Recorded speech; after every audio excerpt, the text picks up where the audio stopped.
Greetings. We are here. We are here. We're back in the lab. We're back in the lab. We are here. And again, we are going to do another Run Tell That. Always special. Special guests we have. Again, all our guests are always special.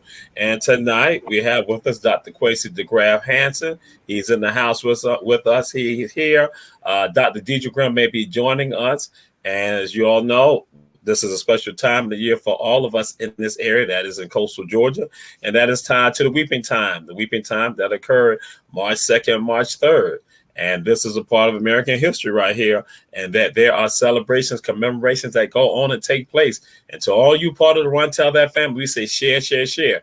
Share, share, share. Share this, because again, activities going on this week. And so, my brother, Kwesi, this is what we throw out to people. Who are you? We ask the question all the time, everyone here who come on Run Tell That. Who are you? Let the people know who you are.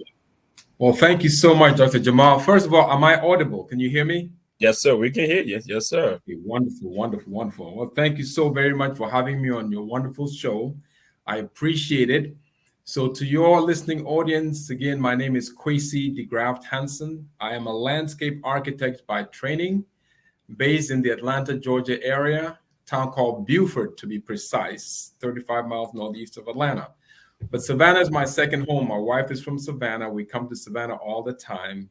I love Savannah. You all have a historic, wonderful city. It's also tied to my home city of Cape Coast, Ghana, in West Africa. So that's also part of my identification and identity. I am from Ghana, from the motherland, and been blessed to be here. Being blessed to have one foot here and one foot there, to be able to see how everything is connected. And it is my privilege and honor to be able to share what God has allowed me to know from both ends. And that is that it's very important for us to remember, respect, and commemorate these, our ancestors, because it's on their shoulders that we all stand. Thank you so much. Indeed. Yes, indeed. And so now we're going to ask this question. You put it out there. Again, you being from Ghana. So we're going to ask this question. Who are your people? Who are your people? Who are your people, Brother Kwesi? Who are your people? Okay. Well, so I hope I'm answering this correctly, but I'm from the ethno-linguistic group, or the tribe, as people call it, called the Akan. Now, everybody has heard of Ashanti. I know that there's a musical artist called Ashanti, wonderful artist. Her name is taken from the Ashanti tribe. The Ashanti tribe is the biggest group of the Akan ethno-linguistic group. So there's a smaller group called the Fanti, F-A-N-T-E or F-A-N-T-I. Some people say it's a breakaway group from Ashanti, but mostly it's basically that, they one is on the exact coast and one is in the hinterland a little bit. So I'm an Akan, and the Akan are very, very well known throughout literature, especially when you talk about transatlantic slavery, because the Akan were brought, all over. So you've got Akan in Georgia, Akan in South Carolina, Akan in South America, Akan in the Jamaicas. Mm-hmm. Very powerful names. And one of the things that I like about the research that we all do, Dr. Jamal and me, is the fact that these Africans, not just the Akan, but all these Africans, they left trails that we can follow. One of the trails for me happened to be this, and I know I might be jumping ahead, Dr. Jamal, but my name Kwesi actually means simply male born on Sunday in the Akan group. I thought nothing about it until actually when I got to America, some people said, oh, wow. So it means about 1/7 of all the males in your group are Akan, or at least are Kwesi, roughly. I said, you're right. But I found on some slave lists and slave people lists, going back to the 1790s, I saw my name on it. Okay. Slight misspellings. One of my daughters is called Abba. A-B-A means female born on Thursday. Mm-hmm. And I saw on the list A-B-B-A-R. So it sounds the same, but just one or two letters.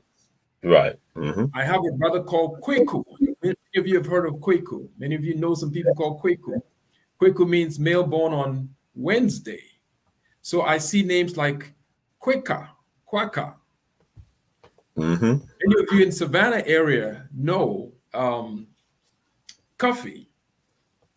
Yep. There's Coffees, there's Cujos, and those are all account names. So when I saw those names, I knew who they were. So as you say, Dr. Jamal, those are my people. All And right. those are people because they're all over. And that is powerful because again, what you did, you helped the people again, showing those connections, those ties. And so we Yes, sir. and we're gonna throw this out there to you. Who inspires you or what inspires you? Who inspires you or what inspires you? That's a great question. Who inspires me and what inspires me? Well, I guess I'd have to start with one of the very first people who inspired me was my great grandfather. All right. So this is my mother's grandfather, as a matter of fact. He was a praying man, and he was very, very, very big also about family and community. I remember that we used to vacation in his home. We lived in Accra, the capital of Ghana, but he Yes. lived in Cape Coast. And Cape Coast is where all African Americans, when you go to Ghana, I know you want to go to Cape Coast because Yes. Yes. that's where there's a touchstone there. That's where we've got, unfortunately, those slave forts and castle. Cape Coast Castle was not too far from my grandmother's house, unfortunately. Okay. Okay. But anyway, what I learned from my great grandfather was the importance of family and community. There were four generations that lived in his house. Again, he was great grandfather. My grandmother lived in there. Some of my aunts and uncles lived there, and the children lived there. I was one of the kids. Every day, if you lived in that house, regardless of whether you were a grandparent yourself or the great grandchild, every morning we had to go to the living room, get down on our knees, and pray. Yes. All right. He taught us the importance about prayer, the importance about community, and the importance of faith. So Yes. he is one of my inspiration. Then, of course, we've got all the great men and women, the African American leaders from Dr. King, going way back to Frederick Forsyth, to Sojourner Truth, to all the people that we read about. When I read their stories, Dr. Jamal, I'm Mm-hmm. very humbled because we realize that these people, these men, women, boys, and girls, Yes. were Yes. tremendous, tremendous heroes. All right. They, Yes, sir. they Yes, had sir. they Yes, had sir. faith, they had courage, they had determination, they had everything that every human would aspire to have. You mentioned the weeping time. When I Mm-hmm. think about a father looking at his son Mm. or his daughter, Mm. knowing that he may be going to North Carolina and the daughter Yeah. may be going to Mississippi, Yes. what does he tell his daughter? Mm. But Mm. they looked Yes. their kids in the eyes. Yes. They told Yes. them, be strong. If it is the will of God, I'll see you again. And Yes. if it is Yes. not what we've taught you, go with it and prosper with it. That's tremendous courage. Mm. Yes, sir. Powerful, powerful, powerful. Yes, And sir. the last thing before we get into fully what we're talking about, the weeping time, what song or songs inspires you? What song give you that? When you hear that song, it's like, oh, it just you hear the song and you're like, yeah. We share it with our audience and Reverend Betty Jones. Glad to have you joining us, Reverend Betty Jones, one of the great supporters and one of the great supporters of the Weeping Time Coalition. And Brother Yes. Quasi, what song Thank gives you you. that? Give you that? All right. Let me welcome also Reverend Betty Jones. Thank you for being here with us. Now, you hit a good nerve. The song that just moves me is this song by Sam Cooke. Oh, Is a oh, yes, it's a oh, song that oh. basically, and I always forget the title, but it's a song Yeah. that says, "It's been a long time coming. Uh-huh. Change gonna come." That's right. That's right. I This love is it. I This love is that it. song because what that speaks to me is back then in Sam Cooke's time, he was looking ahead to this time. Now, they were looking for change. They were Okay. looking for change then, but we still need change now. Right. And Yes. that song is timeless. And Okay. whenever I hear it, first of all, it's beautiful music, beautiful melody, but it's also what it inspires in us. So Okay. thank you for asking that. All right. And so, Brother Quasi, the weeping time for the audience who checking out the show who may not know, what is the weeping time and what role do you play with regards to all this right here? What has happened that now, March 2nd, March 3rd, 1859? What is all Yes. that about? Thank you, sir. Thank you. Thank you for asking. Thank you for asking. And to your listening audience, again, thank you for listening to this powerful show, this powerful professor that you all know, activist, everything. Um, I'm glad to know Dr. Turin, glad that I'm his guest here. Well, Dr. Turin, as you said, what is the weeping time? Because there's some people who don't know it. Yes, sir.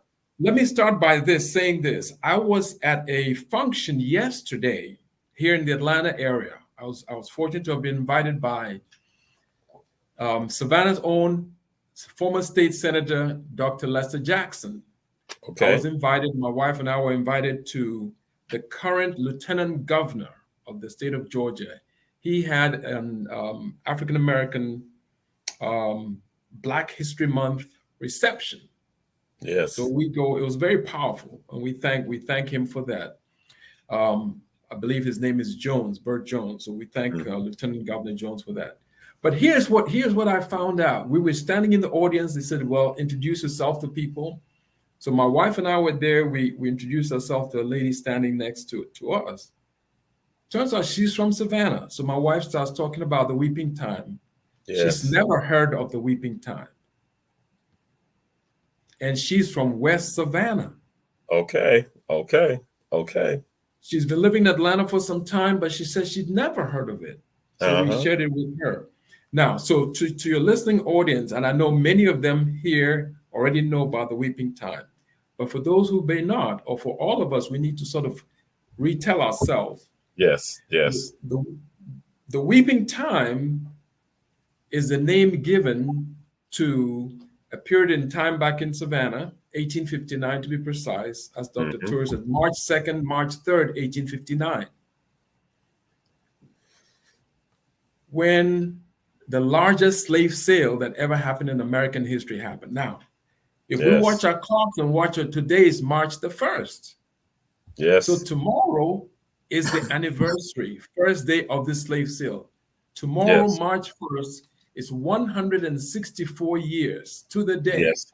Yes. when this atrocious event happened, Dr. Yes, sir. Tour. Yes, sir. So what happened was, in a nutshell, about 436 people were listed in a slave sale catalog Hmm. published in Savannah in February of 1859 by a slave broker called Jonathan Bryan. Yep. And so he advertised 436 people. Ultimately, they brought 429 people to West Savannah to a former horse Yes. racetrack um, in West Savannah. Some people will say, well, Yep. where in West Savannah? Well, if you know where Brock Elementary School sits, and you know where I-516 meets Augusta Avenue, and you may have heard of the former Barter Homes, Yes. or you Hmm. may know where the plywood company is. Hmm. It's now Yes, called, sir. I believe, Dixie Plywood. But that is where this happened. There was a huge racetrack there. And so Hmm. these people were brought to Savannah, housed in horse stables for about a week, and Mm. sold. Mm. And what happened, why the name Weeping Time is because, of course, it was a very sad time. As we alluded to, parents having to separate from teenage children, Yes. so on. Yes. But, and this is a historical fact also, it rained. I've done the research and I found out that on March the 1st, which is exactly 164 years ago today, in the Yes. evening, Dr. Jamal, Yes. that Yes. night, it says the day, March the 1st, 1859, it was a sunny day. By Yes. that evening, it had Okay. started drizzling a little bit of rain here and there. By the morning of March the 2nd, it was full-blown rainstorm. Okay. The slave sale had been advertised to start on March the 2nd at 10 a.m. Well, it was so much rain that they pushed it back to 11 a.m. But still, Mm-hmm. you know what? They had made up their mind.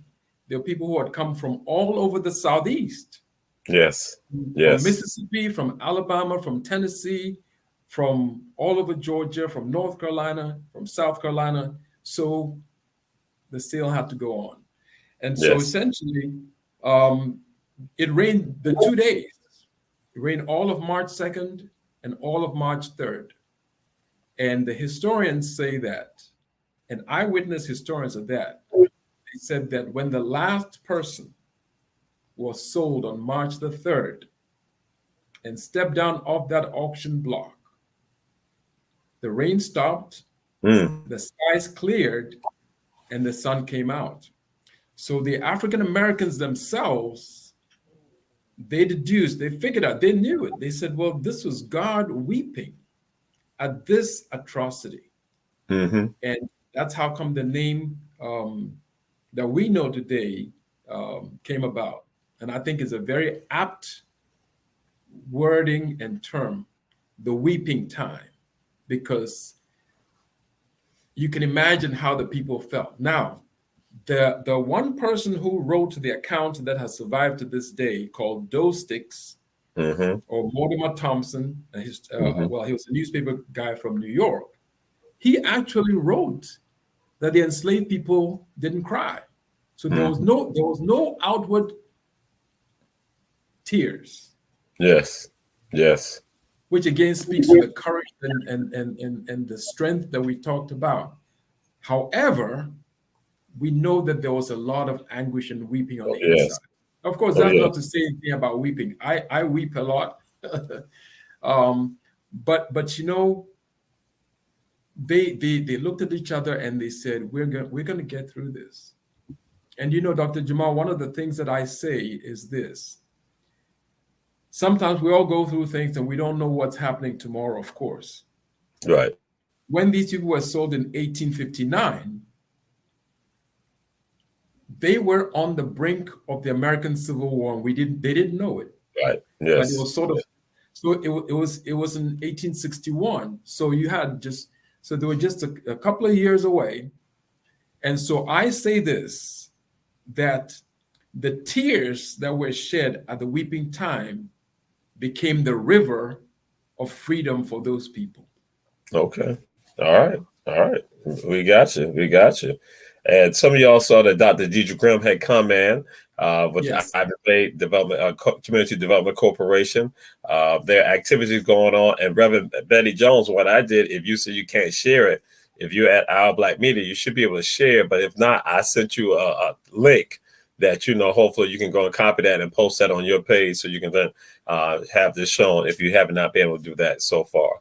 But now we get into some other things with regards to, because again, there are some activities that you all have going on. Brother Quasi, Mhm. Dr. The Graf Hansen. What are Yes. some activities you have going on? Okay, very good. And first of all, again, thank you so much for mentioning the programs that we're doing, as well as Ivory Bay. There's a festival. I know Dr. Deidre will talk about that. So I'll share what we've got going on. So tomorrow, our program starts tomorrow, March the 2nd, which is an anniversary, as we've talked about. And it goes all the way through Monday, March the 6th. So let me take it one by one. So tomorrow we will be at the Beach Institute from 5:30 p.m. till about 8 o'clock. So that's the opening event. This year, when we started talking, we thought one of the most important things was to focus on genealogy. Because, we talk about the weeping time itself.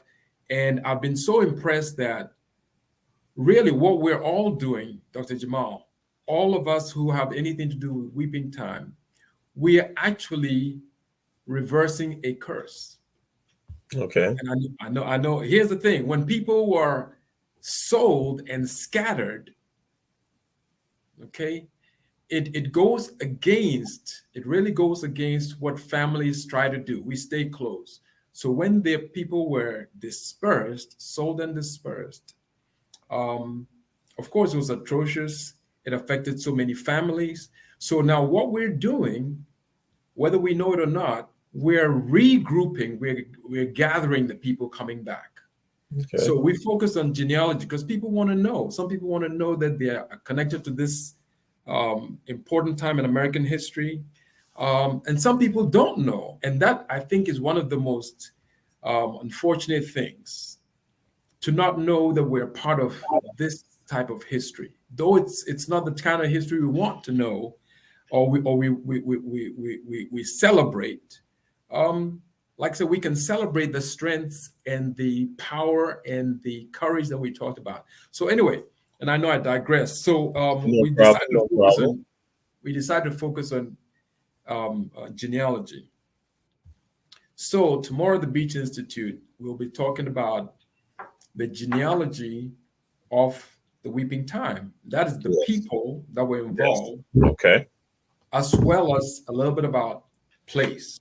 As we know, genealogy is about tracing lineage, Mm-hmm. who begat who, and so on. Right. And so we'll talk about that. And I'm very happy to say this. All of your listening audience who can, please make it to tomorrow's event at the Beach Institute. Here's why. We have some people who have found out that their descendants tied to the Weeping Time. I don't want to mention their names, but let me just say this. One lady and her daughter drove all the way from New Jersey. They've traced themselves to the people who were sold in Savannah at the Weeping Time. They're already in Savannah. They beat me to Okay. Savannah. A couple of days ago, I called. They're like, I said, "Are you in New Jersey?" They're like, "No." I'm like, "Where are you?" She said, "We're in Virginia. We're on the road." Nah. Okay. Okay, so they'll be there. We'll have people talk about the genealogy. Then on Friday morning, which is also an anniversary day, March the 3rd, we will be at the Otis J. Brock III Elementary School in West Savannah. As you know, the school sits squarely in the Weeping Time footprint. The former horse racetrack envelopes the site that the school is on. All right. So it's a All very right. historic school. So anyway, we'll be there. We'll be talking to the kids, fourth and fifth grades. So this is an attempt to talk to the children. Sometimes we think, well, they're too young to know. And of course, it has to be judiciously dealt with.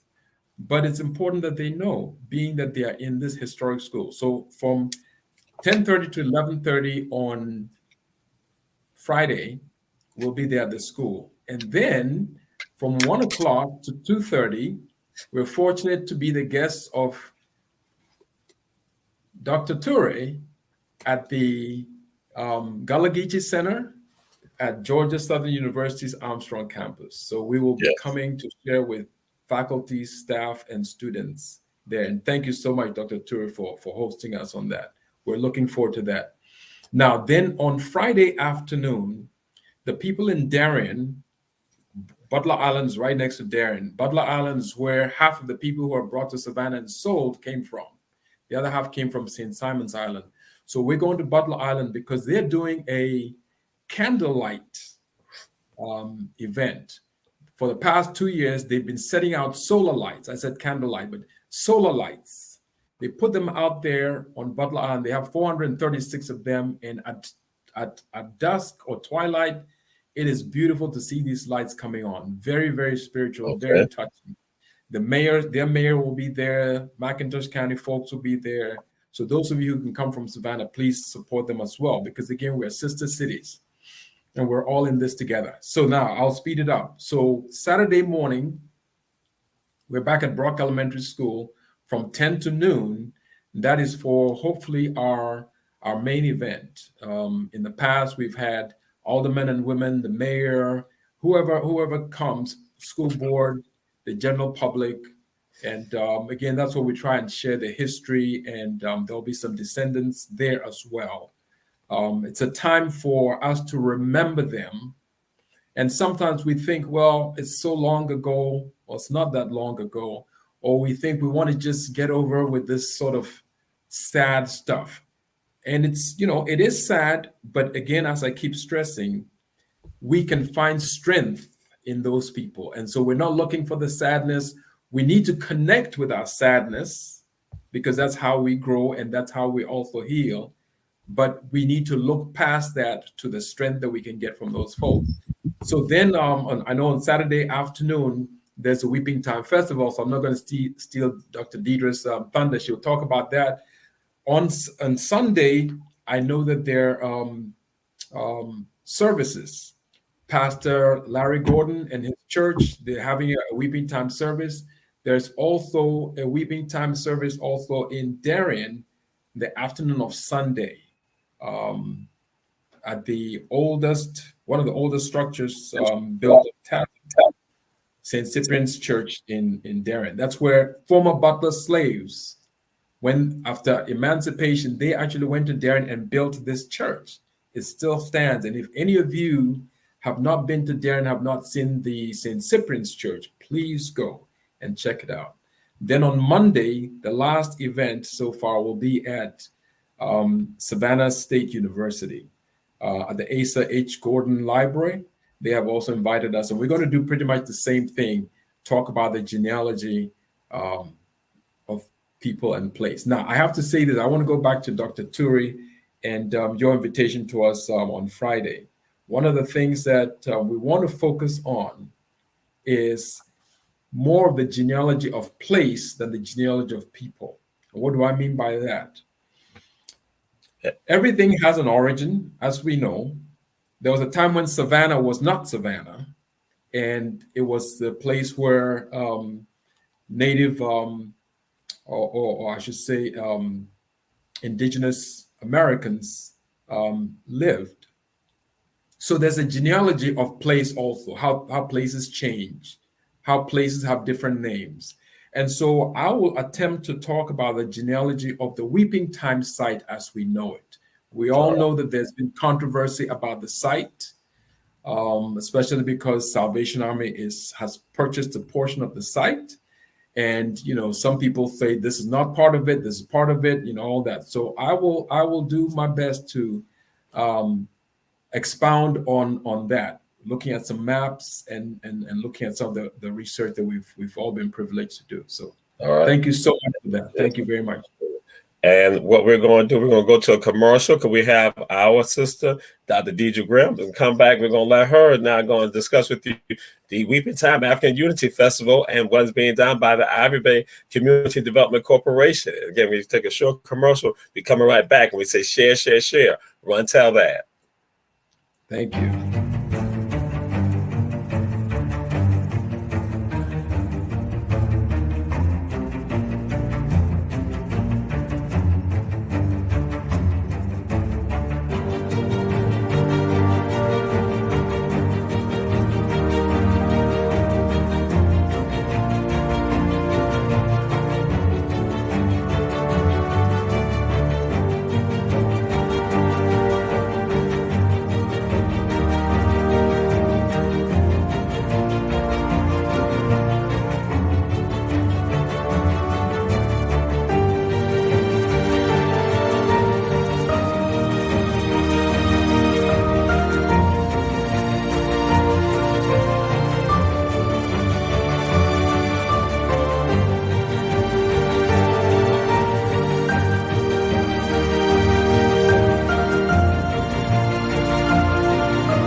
And we are back. One tell that with Dr. Kwesi DeGraff Hanston and also Dr. Deidre Grim, Ivory Bay. She's no stranger to Run Tell That and to you all in the community. And glad to have you here, sis. How are you? I'm well, thank you. As you all can see, I'm in my mobile office, as everybody else calls it. Yes. And as our president of Our Black Media would say, that she should not be in her vehicle, but then I have no control over that. That's not on me. That's not on me. So, Dr. Deidre Grim, you all also have an event that has been going on annually with regard to the Weeping Time African Unity Festival. Can you share with the audience what that is about? Sure. Thank you again, brother. And I appreciate you, Dr. Queasy, for your dedication to this research of about and surrounding the Weeping Time. So, for the last 4 years, we have put on the annual African Unity Festival. The first 2 years we were on the Bartow property behind Brock Elementary. And when COVID set in, we had to pivot. So we were Mhm. at the lot on Bay Street across from the Dollar General because we were just so, for lack of better terms, heck bent on making sure that our community understood what our culture looked like, and really being able to help drive Black business and uh, create opportunities and space for organizations, and give our people resources that they may not necessarily get. So um, just in thinking of it, our Alderwoman Lanier, who is the founder of Ivory Bay, saw that this could be some form of atonement for the atrocity, the Weeping Time, Mhm. because we want to ensure that there is economic justice in these low wealth communities and corridors. And so she was the visionary behind it. And so I came on year 2, and then we just continued to run with it from that. And as you can see on the flyer, our theme this year is fighting to preserve our Gullah Geechee heritage, because even in 2023, we're still having to fight to take what's rightfully ours and to really own it. And so, as Dr. DeGraff just said, the history and the genealogy of place, and what the Weeping Time property is, and the controversy around it. We're still in that fight, and we're not going to let up and give up on that fight. All right, absolutely powerful statement. And Very Reverend good. Betty Jones also shared in the chat and put it's on the site also on our page that with regard to the meetings that are held regarding the Weeping Time Coalition, and they meet 4 p.m. and they meet at Solomon's Temple Church in West Savannah, or passed by Reverend Larry Gordon. So again, Mhm. this is something that's been an ongoing onslaught with regards to our story for people not knowing is the Quasi when it's indicated people from Savannah who are in Atlanta not knowing anything about it. Reverend Betty Jones, when we held a session, one of our crack tea sessions, she talked about how she didn't know anything about it at all. She went to school here in Chatham County, and other people, various range of people from adolescents on up, not knowing anything about this and that. Now it's crucial for us, and with regard to the work that all of you are doing right now. And at the Georgia Southern event, we tell people come out because it's going to be at room 107 in the Armstrong Center. That's going to be from 1 to 2:30. Tell folks come out, check it out, and engage in the conversation, because Brother Quasi and I had a conversation. I said that some people are saying that that's not the property. That's what some people are Mhm. saying. And I know that he's been involved in this intimately, and they're looking at some other maps. They're looking at Mhm. maps that are not, they're not looking at the older maps. The older maps indicate it Right. is the property. But then the newer maps go and say it's not. And so, Brother Quasi, can you talk to that? And then we have you, Dr. Deidre Grim, also share any input on that also? Sure. Okay, thank you so much. First of all, Dr. Deidre, thank you so much for what you shared. Very powerful. Thank you also, Reverend Betty. And of course, thank you, Dr. Jamal. So, back to this issue about the site. And I'll give more insight when I am able to show the maps at Right. Savannah, Mhm. Yes. sorry, Mhm. at your campus. But essentially, this is the gist of it. From the research I have done, I remember one of the very first maps that I saw. Um, the whole site from Augusta Avenue down to the railroad tracks was part of the Weeping Time site. Now, I have not found a map that. Well, let me take a step back. One of the things that I remember finding was that um, the whole site was sold in 1872, okay, to the Georgia Agricultural and Mechanical Association. All that land was sold in 1872. I also do know that, and I found information that shows that in 1857, that's 2 years before the Weeping Time, 1857, that land was bought by Lamar, the guy who's responsible also for the Wanderer. Okay? Yes. Okay. So Lamar buys the bottom portion where the racetrack is or was in 1857. His wife or his widow, Carolyn Lamar, sells all that land in 1872. And there's a plat that shows it from Augusta Avenue all the way down there's a racetrack on one, sorry, railroad tracks on one side, railroad tracks on the bottom side. The whole site she sold the whole site. Now, what I did not find was when, and so I assumed that they owned it all from 1857. Apparently, that's not the case, right? But at some point, they owned both of it. Now, the maps that I found, even going back to, they were all in the 1870s, showed a pathway crossing from Augusta Avenue across the entire track down to where the racetrack was. And again, I'll show this on maps. What that tells me is this, that either the racetrack owner also owned the land up at the top, or even if he didn't own it, he had permission from the owner for his patrons to use it, correct? Right. You can't walk across a hostile person's property. That's one. And then his wife, his widow, sells it in 1872, which means at some point he acquires it, and there's a plat that shows all of it. Okay. I think what is going on in Savannah is splitting hairs. All right. Okay. Okay, that's all what it is. Now, it's very possible that the gentleman acquires, as Charles Lamar acquires the racetrack portion in 1857. And I believe from what I know right now, he acquires the other portion closer to Augusta Avenue a couple of years later, maybe in the 1860s, 1862, 1864.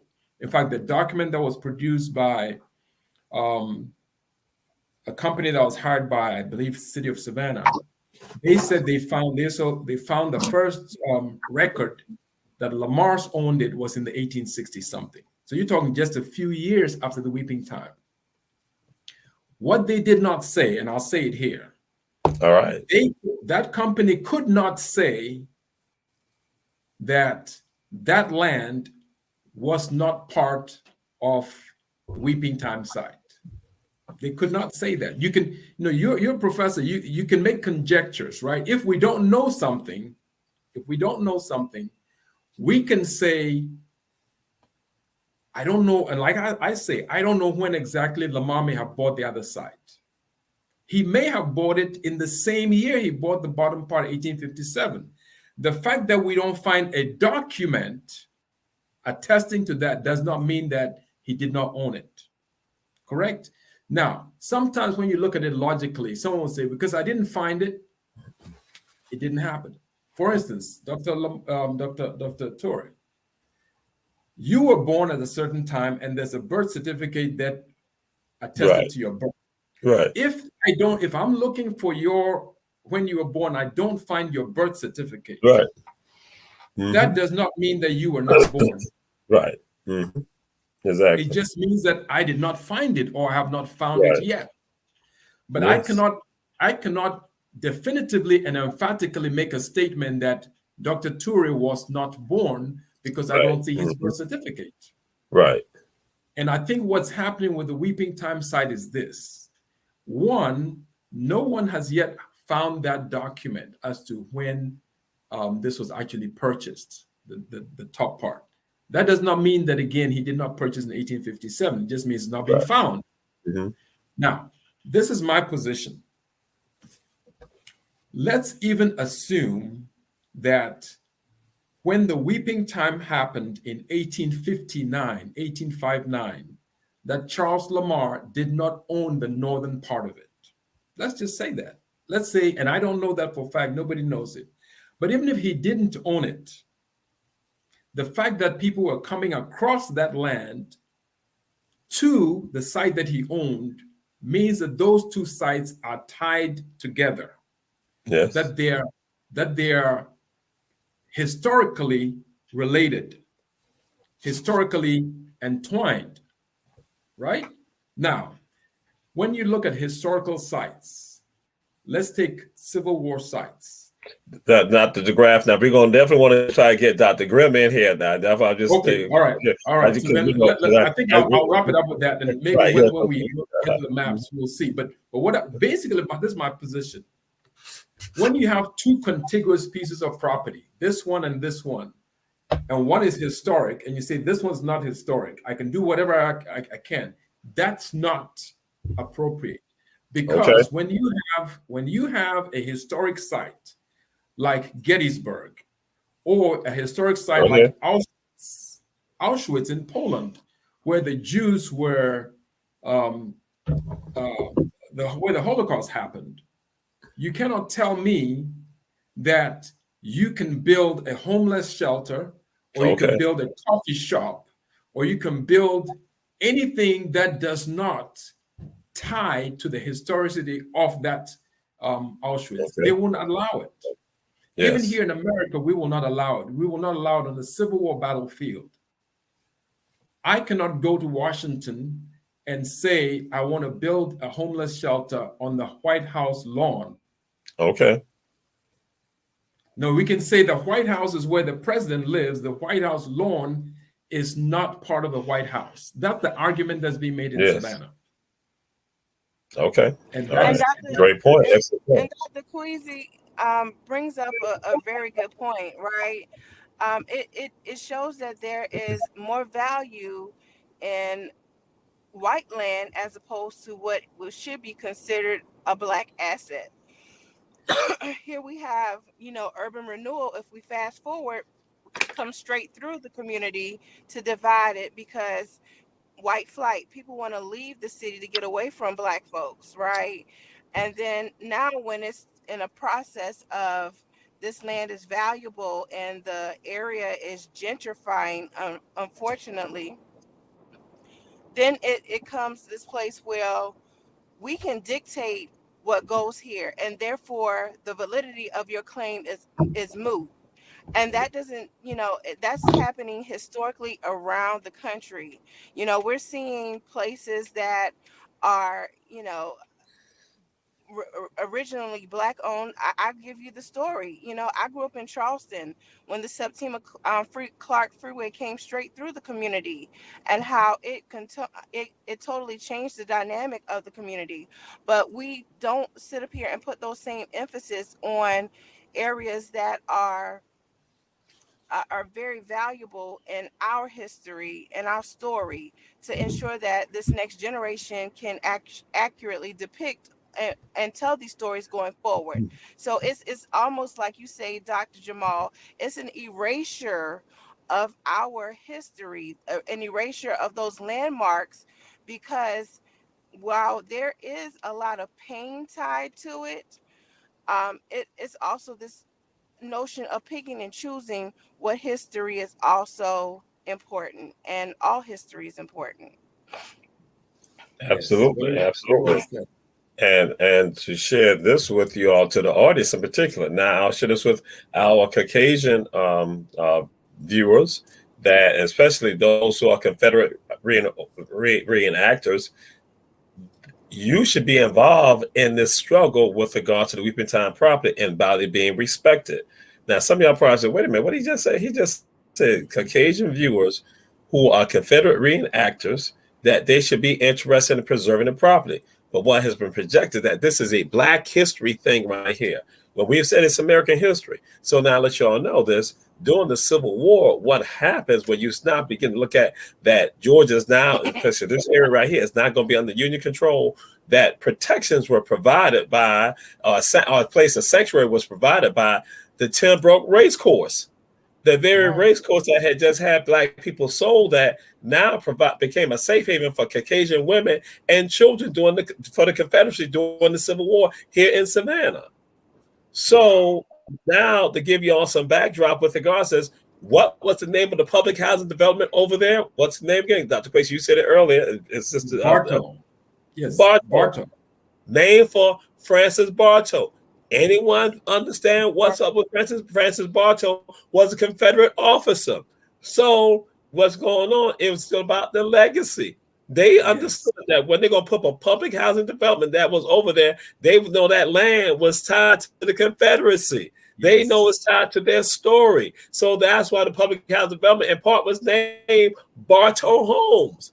They were still latching on to the legacy. So that's why I say to Confederate reenactors and Caucasians out there, when you want to talk about this story, you all standing on the sideline just watching and thinking that's something black. No, it's not. This is American story right here that pertains to even to some of your ancestors, if you are truly about having the pride. But I know that some of y'all just speak it.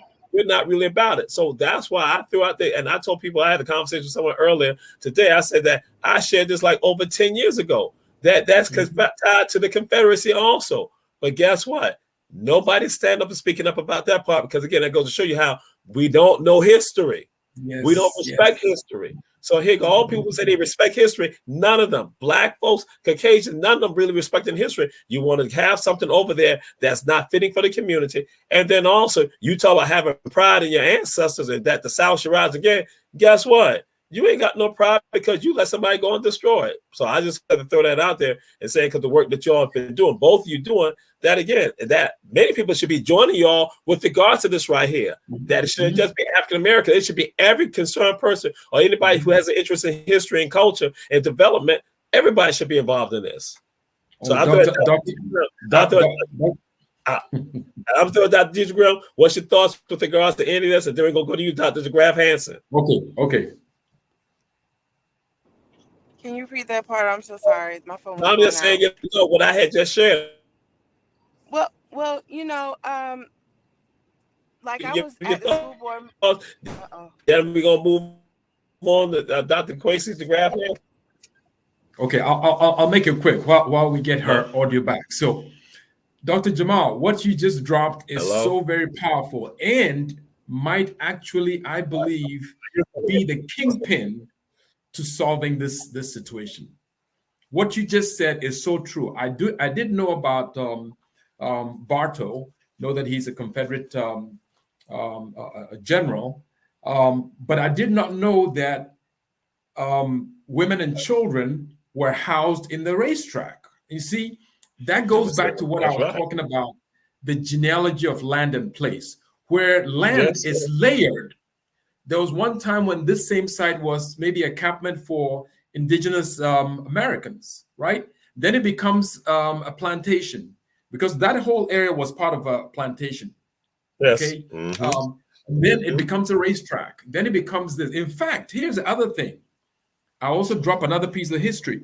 The name for that racetrack, the historical name was Oglethorpe Track. Right. Yeah. Okay. So, though I don't know for a fact, first of all, it means it's tied to the person who is credited for starting this state of Georgia. Right. General Oglethorpe. It's very likely that he starts that first track, because before it was called the Tenbrook Race Course. It used to be called Jenks Track. Before it was Jenks Track, it was called Oglethorpe's Track. What are the chances that General Oglethorpe rode horses on there? So that's historicity. That's history. So you've got these layers upon layers, right? So you're not just erasing, as you said, Dr. Jamal, you're not just erasing African-American history of the Weeping Time. You're erasing the Confederate history. You're erasing Native American history. You're erasing revolutionary history. You're erasing founders' history. And so it's very important for us to realize that all this is layered. Now, somebody can argue that, well, every space is layered. That's true. But not every space is layered with the same level of history or intensity. So a Civil War battlefield is definitely different from an agricultural field that has always grown just rice or let's say corn. Okay, so I think that what you dropped, Dr. Jamal, is where this battle needs to go. We have to link arms with people to realize that this is for all people. Thank you. And when it comes down to it, actually, I'm throwing it out there to them because, like I said, they have sat on the sideline and just been silent and not even knowing their own story. So I'm throwing out there now and say they need to, and actually, they need to come to us and say, "Hey, listen, we need to join you all." And that's what is going on. And like I said, and there are people who know this right here, and they have intentionally sat silent with regards to this and just making it it's a black matter. No, it's not. If you really love history, really into history, then you know it is about all our story right here. So Dr. Grim, anything you want to just add, share, because again, we put it out there because again, trying to provoke some people now, because that's what this is about, provoking people to not stand up and speak out.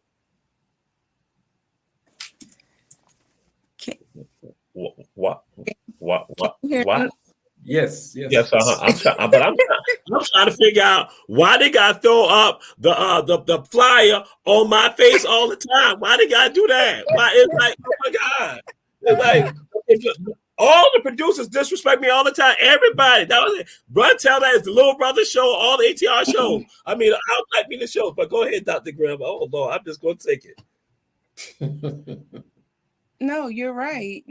I think we definitely need to ensure that we are being very thoughtful in every aspect and what the replications or the implications can be even for those civil rights activists, the Confederate activists, because this would tell the president that, history does not matter, and so therefore it could come to this place where everyone starts choosing what they want to do. There was a comment that was very disheartening to me in reference to the property itself, and just thinking about the context around it. I'm not going to repeat the statement, but there are things that are said that can be seen very insensitive and unthoughtful when it comes to specifically all history, because like you said, our history is the nation's history. But I also think when we come to this space of having accomplices in this work, we need this, to move it forward, because we can't do the heavy lifting. I was taught that dismantling racism is not for us to do. It's actually for the Caucasians to speak to their counterparts to address those issues. And so it's in the same vein that they need to assist us in continuing to save and preserve the Weeping Time property, because it is there for, as in my eyes, can be an asset for the whole community.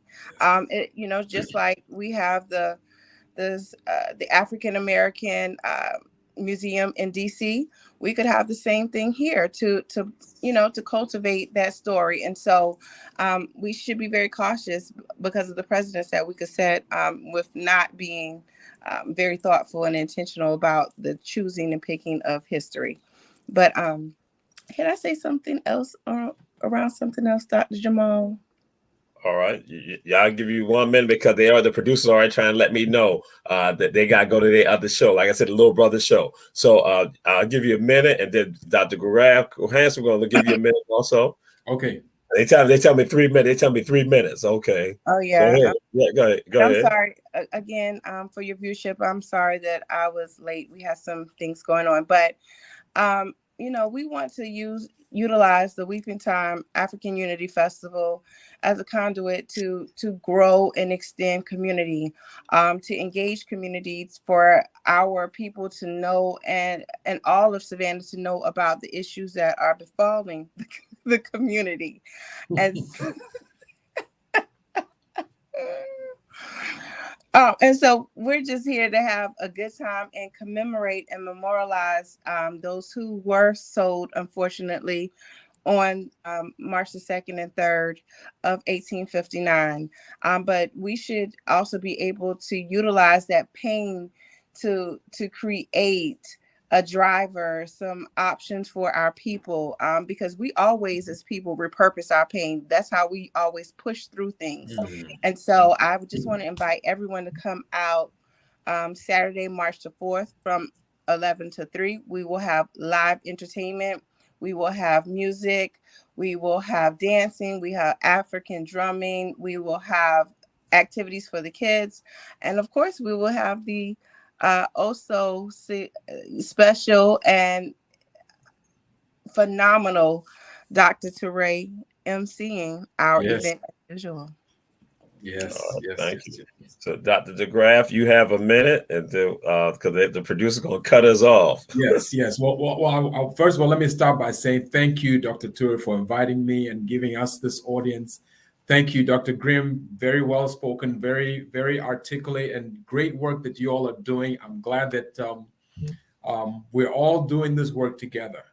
And it's very important also. The one thing I also say is anybody in the listening audience, make it a point to go to any of these events, the events all over the place, because every time we share, we learn, and it's also important about unity. And I want to even address this thing that Dr. Tur, you mentioned.